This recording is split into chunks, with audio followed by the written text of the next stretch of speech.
Hello అండి, welcome to Sai దక్షి channel. ఈరోజు recipe వచ్చేసి అటుకుల మిక్చరు. అటుకుల్ని ఒక జల్లెల్లో తీసుకొని బాగా జల్లించాలి.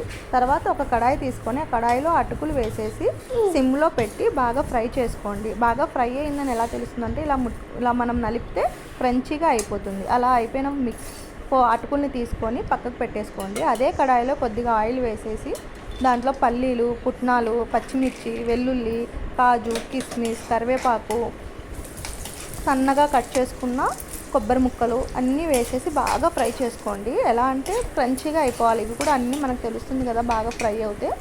అలా బాగా ఫ్రై అయిన తర్వాత ఒక 1/2 టేబుల్ స్పూన్ షుగర్ పౌడర్ కానీ షుగర్ కానీ వేసుకోండి. నేను షుగర్ వేసాను, బాగుంటుంది టేస్ట్ షుగర్ వేస్తే.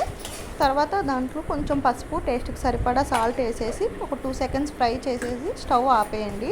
ఆపేసిన తర్వాత పక్కన ఫ్రై చేసి పెట్టుకున్న అటుకుని తెచ్చి దీంట్లో వేసేసి బాగా కలపండి. బాగా కలిపిన తర్వాత చల్లార్చి ఒక డబ్బాలో వేసి పెట్టేసుకోండి. స్నాక్స్కి చాలా బాగుంటుంది. Thank you for watching.